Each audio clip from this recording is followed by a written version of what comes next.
Bismillah wassalatu wassalamu ala rasulillah wa ala alihi wa ashabihi wa man walah wa la hawla wa la quwata illa billah amma ba'd. Kita lanjutkan ngaji kitab takrib. Silakan dibaca. Fasl wa tuqta'u dan dipotong dari sariki tangan pencuri salah satu syarat dengan 3 syarat.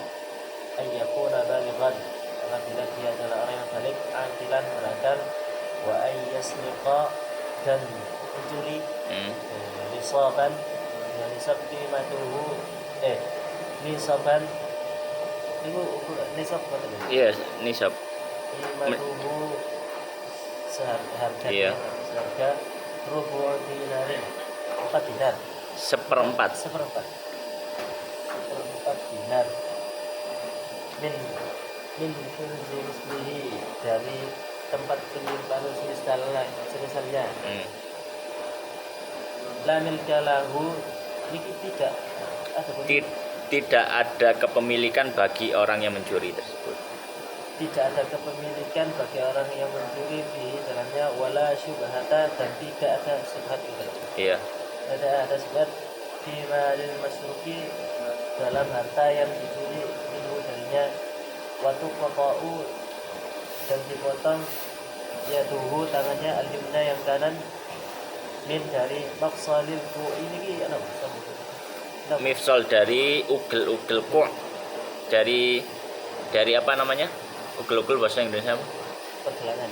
Iya, dari pergelangan tangannya gitu. Mafsal ini dia adalah pergelangan. Pergelangan. Alku ya komang. Min dari pergelangan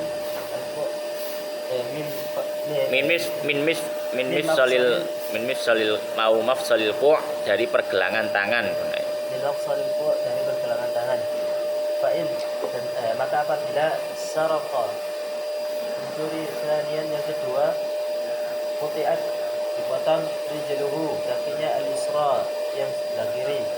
Fa'in saraqa thalithan, maka apabila mencuri untuk yang ketiga kali, quti'at yadahul yusra, quti'al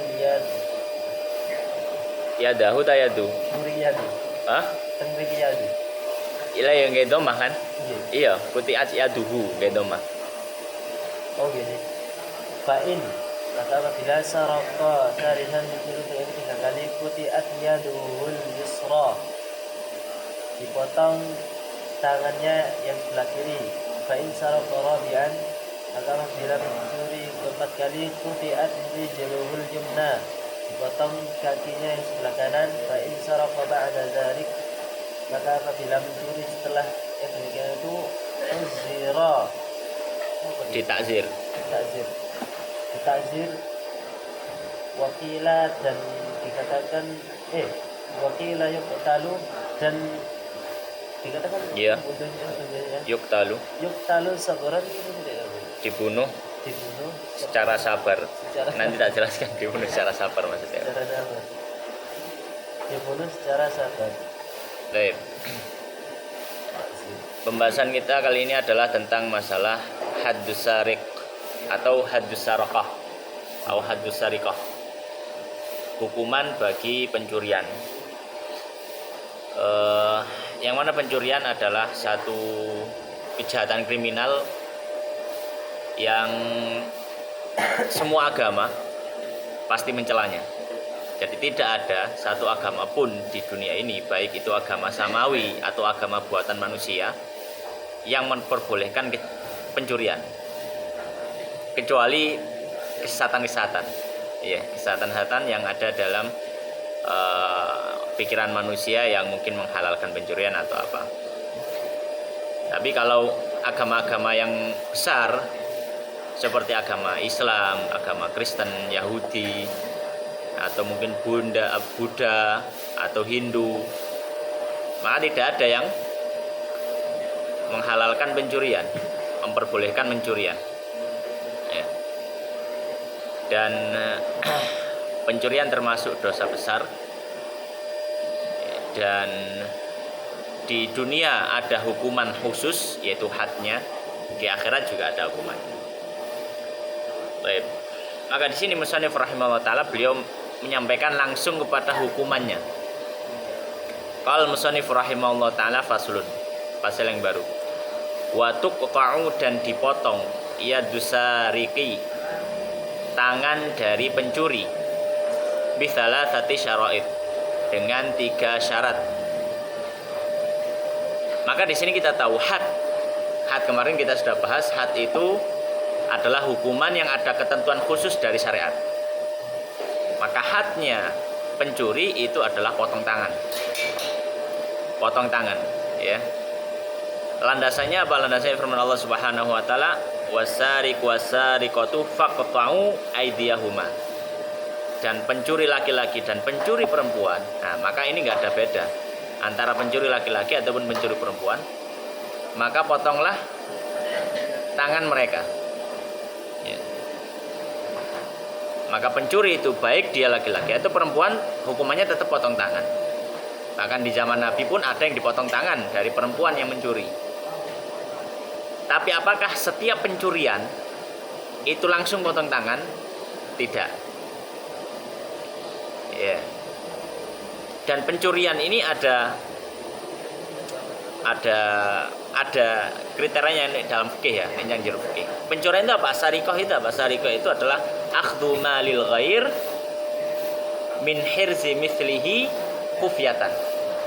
Itu apa namanya pencurian. Jadi akhdhu malil ghair min hirzi mislihi kufyatan. Dia mengambil harta orang lain dari tempat penyimpanannya. Dari tempat penyimpanannya. Kufyatan secara sembunyi-sembunyi. Ini pencurian. Ya, ini pencurian. Maka yang dihukum potong tangan hanya pencurian. Dengan kriteria tadi, yaitu mengambil harta orang lain secara sembunyi-sembunyi dari tempat penyimpanannya.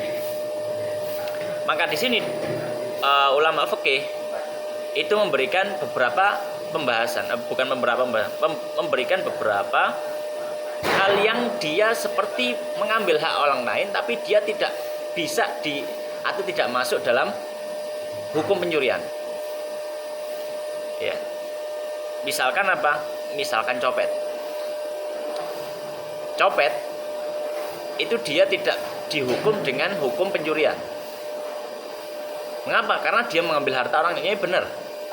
Tapi copet itu mengambilnya bukan sembunyi-sembunyi di tengah keramaian orang dan dia mengandalkan kecepatannya. Beda loh ya. Beda sama pencurian. Pencurian itu benar-benar dia tidak ada yang melihat kemudian mengambil dari tempat penyimpanan. Ya. Nah, kalau dalam fikih copet itu namanya ikhtilas. Ikhtilas. Ya. Nah, dalam hadis yang disebutkan apa namanya? Ikhtilasun yakhtalisuhu syaitanu min salatihi ya. Orang yang menoleh itu kecopetan gitu ya. Dicopet sampai setan yang mencopet dari orang tersebut di dalam. Jadi kalau pencopetan bagaimana hukumannya? Hukumannya takzir. Maksudnya takzir itu hukumannya tidak ditentukan syariat. Sinentokno hakim. Ya. Jadi tidak dipotong tangan enggak? Copet. Kemudian ada yang namanya nahbun. Nahab. Nahab itu apa? Nahab itu mengambil harta orang lain tapi mengandalkan kekuatan. Ya, mirip dengan gosop lah, merampas harta orang lain. Beda dengan kutok otorik ya, nanti beda begal, beda. Begal anak dewe. Jadi dia itu memiliki kesusahan atau apa gitu ya. Terus dia ambil hartanya begitu saja. Ya. Dan orang tadi nggak berani mengambil. Baik. Nah ini juga nanti hukumannya apa? Hukumannya takzir. Pokoknya takzir itu berarti hukumannya hakim. Ini had nah meraih aturan syariat. Baik. Maka dari sini kita tahu bahwasanya sarikoh yaitu tadi itu mengambil harta orang lain secara sembunyi-sembunyi dari tempat penyimpanannya. Maka kalau ada barang diletakkan bukan di tempat penyimpanan yang semestinya, kemudian diambil orang, maka ini nggak bisa dihukumi dengan sarikoh. Ya, nggak bisa dihukumi dengan sarikoh. Nah, salah satu hikmahnya kenapa kok seperti ini? Kenapa kok orang yang mencuri lebih berat? Iya kan? Orang yang mencuri kan lebih berat bukan daripada copet misalkan. Misalkan copet lah, kita bandingkan dengan copet. Copet kenapa takzir? Nek sarikoh kenapa kok potong tangan? Kita katakan copet itu butuh niat ekstra untuk orang itu berani. Kenapa? Karena dia melakukan di depan umum. Konsekuensi kegagalan, persentase kegagalan lebih tinggi. Iya kan? Kalau orang copet kan tempat umum. Iya, konangan persentase kegagalannya itu tinggi. Maka dia nggak dihukum potong tangan karena persentase kegagalan dia lebih tinggi. Tapi kalau pencurian, namanya diam-diam, nggak ada yang tahu, nggak ada yang lihat, maka persentase keberhasilan lebih tinggi, maka dihukumannya lebih berat.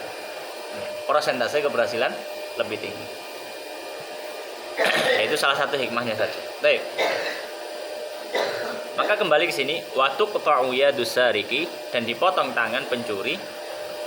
Bisalah tadi syarat, beliau menyebutkan ada 3 syarat. Tapi sebenarnya kalau kita hitung nanti itu ada lebih dari 3 ya.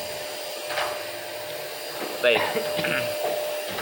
Yang pertama Pak, an yakuna balighan. Dia adalah orang yang sudah balik. Maka kalau misalkan ada anak kecil, sobi, ya, anak kecil belum balik, kemudian dia mencuri, maka nggak bisa dihukum potong tangan. Ya, kenapa? Ya karena ghairu mukallaf. Dia secara asal nggak dibebani syariat apapun. Hanya saja kalau dia mengakui, misalkan saya habis mencuri apa? Mencuri uang misalkan 1 juta misalkan, atau misalkan mencuri HP misalkan, maka si wali anak ini mengembalikan barang tersebut, mengganti. Ya, masalah hukuman itu hukuman Allah, masalah HP ini wong. Beda aturan di sana. Balik. Yang kedua, akilan, berakal. Maka orang gila, kalau dia mencuri, dia tidak boleh dipotong tangan. Karena dia tadi, kenapa? Sama dia ghairu mukallaf. Mukallaf kan artinya balik, akil. Balik dan sudah dan berakal. Nah, kalau dia tidak berakal ya rufi anhul qalam gitu. Enggak jadi mukallaf. Kemudian, nah di sini termasuk syarat juga. Syarat yang ketiga, wa an yasriko, dan dia mencuri nisoban, nisabnya pencurian. Jadi pencurian itu dipotong tangan kalau yang dicuri harganya, nilainya mencapai nisab pencurian.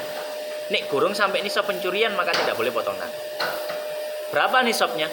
Qimatuhu, nilainya rubu'u dinar, 1/4 dinar. 1/4 dinar. Ya. 1 dinar itu sekitar 4,25 gram 1 dinar. Ya, kalau misalkan taruhlah digawe genepe petang gram ngono ya. Berarti 1/4 dinar 1 gram. 1 gram. Berarti misalkan nih saiki emas 1 gram, tapi ini 24 karat ya. 24 karat. Berarti saiki nih 1 gram emas regane misalkan 1 juta. Maka batas minimal 1 juta. Ono sing nyolong 500.000, nggak boleh dipotong tangan. Karena belum sampai apa? Nisab. Maksudnya nisab pencurian, bukan nisab zakat. Kalau mencuri lebih dari 1 juta, ya mencuri lebih dari 1 juta, maka ini dipotong tangan, berarti dipotong tangan. Kemudian syarat yang berikutnya, ya, ini juga termasuk syarat. Ya. Jadi syarat pertama tadi balik, kemudian berakal, kemudian ya nisab ya, nisab yaitu rubu dinar, 1/4 dinar. Catatan berikutnya, syarat berikutnya min hirzi mithlihi, dari tempat penyimpanan yang semisalnya. Dari tempat penyimpanan yang semisalnya. Maka kalau misalkan barang itu nggak disimpan atau enggak diletakkan di tempat yang semestinya sebagai tempat menyimpannya, maka tidak bisa dihukum pencurian bagi orang yang mengambil. Orang mengambil tidak bisa dihukum apa? Pencurian. Misalkan nang embong ono tanda P silang. P di gede tiga. Terus wong iku ditelek ngono. Sepeda ditelek ngono. Ya sepedanya ditaruh di samping jalan itu. Dan dia perginya jauh. Dia perginya jauh. Kenapa? Kenapa kok ada catatan perginya jauh? Soalnya dia perginya dekat dan dia masih bisa melihat kepada sepeda itu untuk mengawasi, maka itu masuk hirs mistri.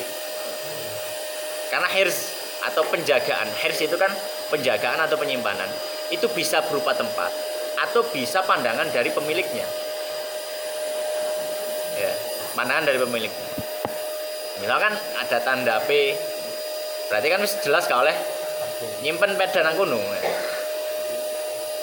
Kemudian dia perginya jauh, maka kemudian ada orang yang mengambil sepeda itu. Maka kalau ketangkep dia tidak dihukum pencurian. Tidak dihukum pencurian.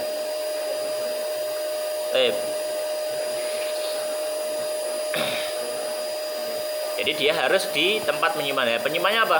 Penyimpanannya tadi bisa berupa dua, bisa berupa satu tempat yang memang sebagai penyimpanan. Misalkan emas-masan yo delen nang jero wadah, delen nang kamar ta ya apa. Atau berupa penglihatan. Ya misalkan sepeda dia cuma pergi sebentar tapi bisa melihat sepeda itu untuk mengawasi, maka itu masih apa? Hirs mithli. Kemudian syarat 1 2 3 4. Yang kelima, la milka lahu fi. Tidak ada kepemilikan bagi si pencuri fihi pada benda yang dia curi itu. Tidak ada kepemilikan. Ya. Maka kalau bendanya itu punya dia, ya, maka tidak disebut pencurian. Misalkan saya titip benda, aku kate lunga, tolong simpenon mas-masanku 1 kilo ini. Punya emas 1 kilo dititipkan orang, aku pergi. Kemudian pas aku balik, kamu gak ono nang omah, kok kancingi, dan saya butuh untuk ngambil mas-masan. Akhirnya aku nyukit jendela, aku mlebu nyebut mas-masanku, kemudian ketahuan orang. Maka apakah disebut pencurian? Tidak. Kenapa? Itu harta saya. La milka lahu fihi, maka tidak ada kepemilikan. Kalau itu miliknya dia, ya namanya miliknya dia, itu pencurian. Meskipun ala surati sarikoh, meskipun ketokane model nyolong gitu ya. Model nyolong. Baik. Kemudian ini berikutnya, wala syubhata fi malil masruki minhu, dan tidak ada sisi syubhat fi malil masruk pada harta yang dicuri. Fi malil masruk minhu itu pada harta yang dicuri. Maka ini syarat berikutnya, tidak ada sisi agak ragu ini berhak dipotong tangan atau tidak, atau ini termasuk hartanya siapa, maka tidak dipotong tangan. Kalau misalkan masih ada syubhat, syubhat itu masih ada abu-abu, gak jelas. Ya misalkan apa namanya, saya hutang, misalkan saya hutang kepada orang, misalkan aku hutang nang kamu, terus aku nggak dekno gara-gara hutangku, ya misalkan nggak dekno, misalkan tap ini tak kadekno, misalkan harganya taruhlah 4 juta, misalkan tak kadekno. Baik, maka kemudian saya mengambil tab ini teko omah, maka di sini ada syubhat. Iki barang iki ejek duweku dhewe, tawis nanggone hakmu. Karena ada syubhat ya, masih ada syubhat. Maka di sini nggak boleh potong tangan. Maka ini nggak boleh potong tangan. Ya. Ada sisi syubhat.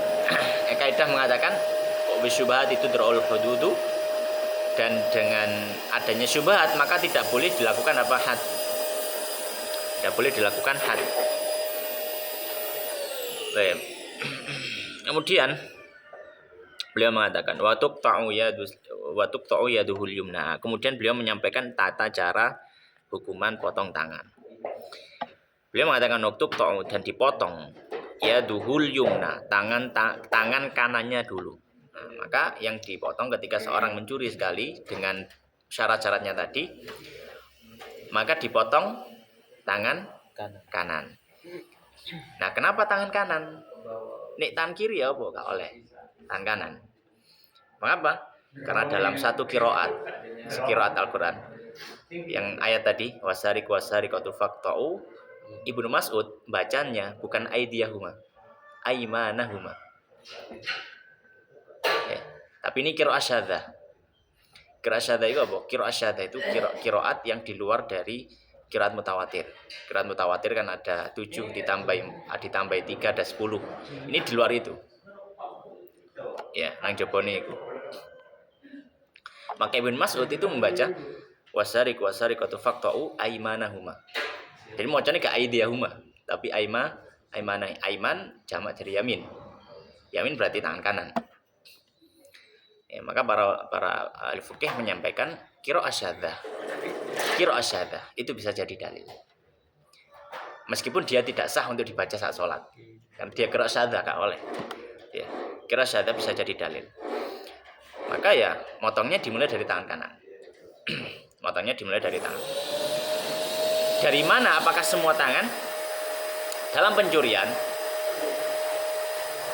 ini secara bahasa, dulu. Secara bahasa Arab, yadun itu dari ujung jari sampai kelek, iya pundak. Ini yad semuanya, yadun. Secara bahasa. Ya, secara bahasa. Baik. Kemudian secara bahasa ini ditafsir, dirinci oleh syariat. Nek masalah iki berarti tangan iku iki.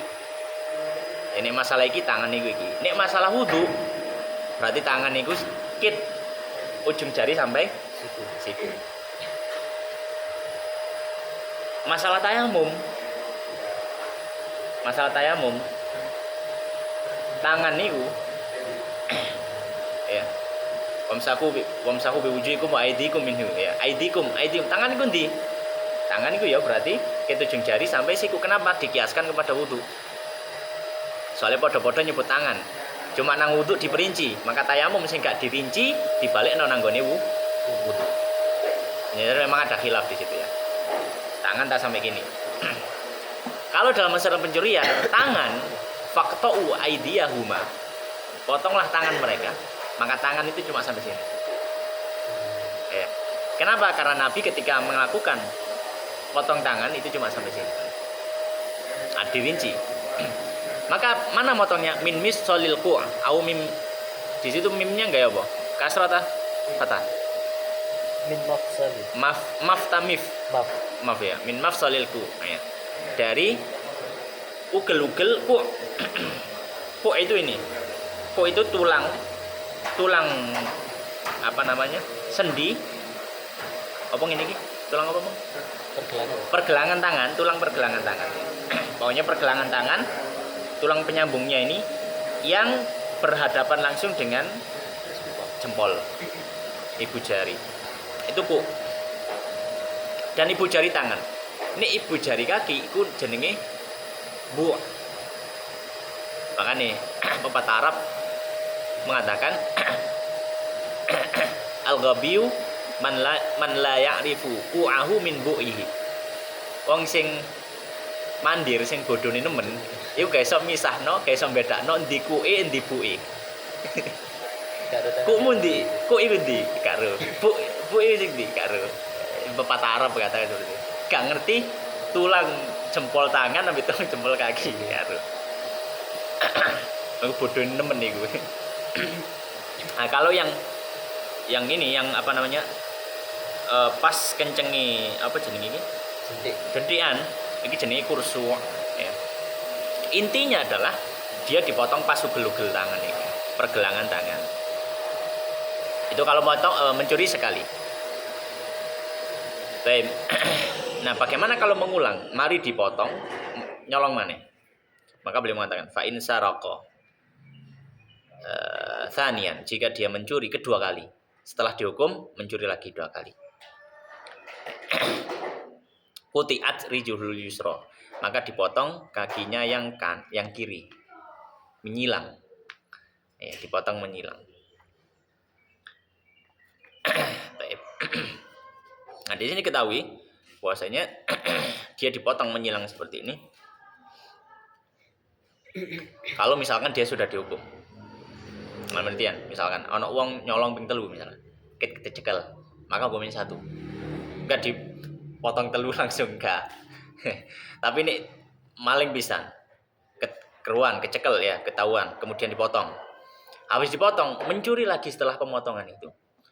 Maka pencurian setelah pemotongan hukumannya dipotong lagi.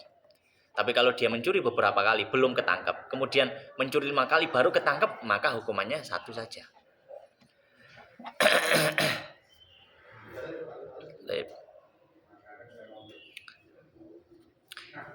Maka kalau mencuri kedua kali dipotong kakinya yang kiri. Ya. Mengapa kok kakinya yang kiri? Kenapa gak tangannya sing kiwa? Utawa sikile sing tengen? Imam Syafi'i beliau mengatakan supaya orang itu masih memungkinkan untuk beraktivitas. Nek dipotong tangan kiri, wong iku mangan gak apa? Cewek gak apa? Kan ya bingung ya. Jadi nggak bisa, nggak mungkin lagi misalkan apa namanya tangannya dipotong kedua-duanya, waduh, ya bingung ya kan. Baik. Nah kalau misalkan dipotong kaki yang kanan, tangan kanannya hilang, kaki kanannya hilang, kan kesulitan tadi semper apa? Mencolot kan laku deh ya, mencolot kan. Ya, jadi kesulitan. Ya, maka Imam Syafi'i menyampaikan, nek mari tangane sing tengen, ya sikile sing kiwa. Cek rada imbang, cek imbang gitu loh. Masih imbang gitu. Kan dia masih menggunakan tangan kiri masih utuh, kaki kanan masih bisa. Ya. Dan dalilnya ini adalah Nabi SAW menyampaikan dalam hadis ya. Apa namanya? Idza sariqa ahadukum faqta'u atau kama qala Rasulullah SAW. Apabila ada seorang yang mencuri, maka potonglah tangannya dia. Ya. Kemudian ketika dia mencuri lagi, potong lagi. Gitu. Ketika dia mencuri, potong lagi. Baik. Kemudian fa'in saraqo thalithan. Setelah mencuri kedua, dihukum kedua, sikili wis buntung siji nih. Dia mencuri lagi ketiga kali. Quti'at yaduhul yusra, maka baru dipotong tangan kirinya, sudah. Ya, sudah hukumannya. Enggak bisa aktivitas ya, sudah hukumannya. Fa in saraka rabian, dia mencuri keempat kali. Quti'at rijlul yumna, maka dipotong kaki kanannya. Waduh, gimana terusan? Ya sudah. Ini kan berarti dia sudah apa ya? Iya, ndableke sudah di luar nalar, Mas Dek. Wong kan ero. Kamu ya apa sih rasanya urip gak duwe tangan kanan? Kan harusnya orang itu sudah merasa, oh iya wis, ini nikmat berarti. Kan kalau dia masih mencuri saja kan berarti ya gak bersyukur nikmati Allah gitu. Tapi fa in saraka ba'da dzalik. Wis buntung kabeh. Ganti driji. Kedua tangan sudah gak ada pergelangannya. Kedua kaki sudah nggak ada pergelangannya, wes buntung kabeh. Tapi cik nyolong, nyakot misalkan dia coba gitu. Karena sudah kenemenan ya. Maka bagaimana kalau sudah mencuri sampai level ini? Maka yang muktamad dalam mazhab Syafi'i dan juga mazhab banyak dari para ulama, uzira, dia dihukum takzir. Apa hukum takzir itu? Ya tadi hukum takzir itu berarti ketentuannya berasal dari hakim. Jadi sing gawe hukuman iku hakim. Ya mungkin hakim bisa dengan memenjarakan dia atau mungkin bisa ya dipenjara di tempat penjara atau dia jadi tahanan rumah, diawasi rumahnya supaya dia nggak keluar ya, dan pokoknya sesuai dengan inilah aturan hakim lah. Atau mungkin disita dari hartanya ya. Tapi ingat had itu, takzir itu nggak boleh lebih dari adnal had. Dia tidak boleh sama dengan had. Iya. Tidak boleh mencapai had. Maka nggak boleh misalkan sampai hukum cambuk 40 kali atau ya sampai hukum cambuk 41 kali 50 kali misalkan hukum cambuk nggak boleh. Karena adnal had had khomer kemarin berapa? 40 kali. Ya. Nggak boleh juga kalau misalkan cambuk 30 kali ya boleh silakan. Cambuk 30 kali boleh. Nggak boleh juga dengan potong-potong. Ya, potong-potong. Wes nono kupingnya nggak kayak tangan nih. Nggak boleh. Nggak boleh, waktu itu masuk kisos, potong hukum potong-potong masuk kisos. Kisos masuk hukuman syariat, nggak boleh. Ya. Baik. Nah, ini pendapat yang resmi dalam mazhab Syafi'i. Wakila dan pendapat yang dan dikatakan kila, kalau dalam kitab fikih ada kata kila, itu menunjukkan ini pendapat lain, tapi pendapatnya lemah. Kila, wakila dan dikatakan yuktalu sabra, dia dibunuh secara sabar. Apa maksudnya dibunuh secara sabar? Maksudnya dibunuh secara sabar itu dia divonis mati, tapi dia dipenjara beberapa tahun dulu. Dia harus sabar menunggu kematiannya. Yuktalu sabra. Jadi dia nggak cepat langsung sekarang pengadilan meni langsung hukuman atau ben enggak. Dia dipenjara dulu beberapa tahun untuk menunggu waktu hukumannya. Itu pendapat lemah. Nah, pendapat lemah ini apa? Ya, alasannya karena ada satu hadis yang menyampaikan apabila sudah mencuri sampai ke 5 kali faktuluh, maka bunuh dia. Ya, maka bunuhlah dia. Dan ini adalah pendapat qadim dari mazhab Syafi'i. Ya. Imam Syafi'i dua pendapat ya. Dua qaul kan pendapat ya atau ucapan qaul. Jadi punya dua qaul. Ada yang qaul qadim, ada yang qaul jadid. Ada yang qaul qadim, ada yang qaul jadid. Qaul qadim itu pendapatnya Imam Syafi'i ketika masih ada di Baghdad. Imam Syafi'i kan urip kan pindah-pindah. Pertama dia dilahirkan di Gaza, kemudian dia ke Mekah, kemudian dia ke Baghdad kalau nggak salah. Dia ke Madinah ya, ke Madinah, kemudian dia ke Baghdad. Ya. Kemudian dia ke Mekah lagi kalau nggak salah. Pokoknya ke Baghdad itu 2 kali, kemudian habis itu baru ke Mesir, kemudian di Mesir beliau meninggal. Nah, ketika di Baghdad itu beliau punya pendapat terus ngajar. Nah, beberapa santri-santri Imam Syafi'i pas di Baghdad ke Imam Ahmad, kemudian Abu Thawr dan banyak santri-santri beliau. Ketika belajar di Baghdad sama Imam Syafi'i, maka meriwayatkan pendapat Imam Syafi'i dan pendapat yang diriwayatkan di Baghdad itu namanya qaul qadim, pendapat terdahulu. Qadim itu terdahulu. Ya. Ketika Imam Syafi'i pindah nang Mesir, ngajar maneh kan. Ono santri anyar, santri baru. Dan di situ ada pendapat-pendapat yang berbeda dengan pendapat ketika di Baghdad. Beliau memperbarui pendapatnya. Itu namanya qaul jadid. Ucapan baru atau pendapat baru. Maka kalau dalam mazhab Syafi'i, hukum asal pendapat resmi Imam Syafi'i iku sing namsir. Hukum asal. Pendapat resmi Imam Syafi'i iku sing namsir. Ya. Dan kalau pendapat Imam Syafi'i yang di Baghdad itu hukum asalnya tidak dipakai sebagai pendapat resmi Imam Syafi'i. Ya. Tapi terkadang beberapa masalah itu digawe. Beberapa masalah pendapat lamanya Imam Syafi'i itu malah yang dipakai. Senentokno sapa? Senentokno ya ulama setelahnya. Bukan Imam Syafi'i sendiri. Makanya kalau mazhab Syafi'i itu bukan ucapan Imam Syafi'i berarti yaitu mazhab Syafi'i enggak mesti. Kadang Imam Syafi'i punya 2 pendapat, terus ya memilih.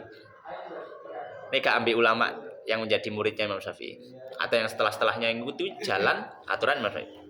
Nah, misalkan kayak contoh ya, ini menyimpang sedikit. Contohnya kayak mazhab qadim yang dipakai. Kan harusnya kan enggak pendapat lama yang dipakai, tapi pendapat lama dipakai. Misalkan waktu sholat maghrib, pendapat baru Imam Syafi'i itu sesuai dengan Abu Suja. waktu sholat maghrib nang kono hanya sekedar apa?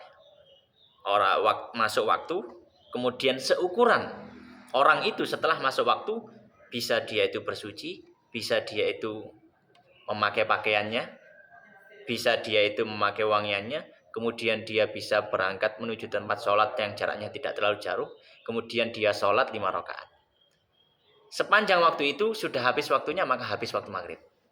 Masih kurang waktu isya, masih kurang waktu isya. Itu pendapat baru Imam Syafi'i. Tapi para ulama mazhab Syafi'i gak setuju pendapat Imam Syafi'i ini. Ini yang baru enggak? Gak setuju. Maka pendapat resminya mazhab Syafi'i sendiri itu bukan ucapannya Imam Syafi'i yang baru, tapi pakai yang lama. Pendapat Imam Syafi'i yang lama, waktu maghrib habis kalau masuk waktu isya. Nah, engko delon ya cekan nang gone pembahasan waktu maghrib. Waktu sholat, waktu maghrib, Abu Suja itu mengikuti pendapat Qadhi, pendapat Jadid, pendapat baru. Tapi mutamat, pendapat resmi mazhab Syafi'i bukan itu. Dan beberapa masalah yang pendapat lama itu lebih didahulukan. Ya, soalnya apa? Soalnya ya dan mempertimbangkan dalil. Jadi fikih itu cukup riwet seperti itu. Lalu kembali ke sini. Wakila maka dikatakan pendapat yang lemah berarti ini, dan ini termasuk pendapat lamanya Imam Syafi'i. Kalau orang sudah mencuri kelima kali setelah dia dihukum 4 kali, dipotong 4 kali, dia dibunuh. Karena ada hadis yang menyampaikan tadi. Ya. Tapi pendapat baru Imam Syafi'i mengatakan dia tidak bisa dibunuh meskipun berapapun dia mencuri, berapa kali pun dia mencuri, enggak dibunuh. Nah kalau sudah nggak ada yang bisa dipotong, telapak tangannya, telapak kakinya ada, maka takzir. Nggak boleh dibunuh, ya, nggak boleh dibunuh. Alasannya kenapa? Nabi SAW menyampaikan, la yahillu damu mri'in muslimin illa bihda salat. Nggak halal darah seorang muslim kecuali salah dengan 3 hal. Apa namanya? Kisos karena dia membunuh orang lain. Dia zina muhson, pezina muhson. Kemudian dia murtad. Selain 3 ini nggak boleh orang dibunuh. Ya. Selain 3 ini nggak boleh orang apa? Dibunuh. Ya. Maka pendapat itu dihapuskan. Pendapat dibunuh itu apa? Dihapuskan. Baik itu pembahasan masalah pencurian. Pembahasan berikutnya insya Allah masalah quta'un thariq. Quta'un thariq itu begal. Begal insya Allah kita akan bahas pada pembahasan berikutnya. Rampok ini masuk perampokan dalam rumah itu ya. Itu masuk apa? Masuk syarakoh. Iya, masuk syarakoh. Dia masuk ke dalam rumah kan? Dia mengambil harta yang disimpan. Ya. Maka dia sebenarnya ya perampokan sama juga. Malah di situ dia melayangkan nyawa. Ya, dia melayangkan nyawa. Bukan termasuk yang mengambil dengan kekuatan tadi ya, Ustaz? Dia mengambil dengan kekuatan itu beda. Dia itu mengambil dengan kekuatan tapi terang-terangan. Jadi misalkan dia seorang apa ya, yang jair gitu ya, penguasa yang ini terus ditakoni iki misalkan. Dia terang-terangan sudah, ngambilnya terang-terangan enggak. Dia mencuri sembunyi-sembunyi kemudian masuk rumah orang. Kalau rampok kan dia sembunyi-sembunyi masuk rumah orang, kalau ada orang di rumah dibunuh kan gitu. Kalau nggak ada ya diambil kan gitu. Sebenarnya dia mencuri. Perampok itu sebenarnya pencuri. Cuma ya saja nih pas apa sih wong sing diomah-omah berarti ya bisa saja dibunuh kayak gitu. Demikian Allah taala sallallahu wa sallim wa barik ala nabi Muhammadin wa ala alihi washabihi ajmain. Ada pertanyaan?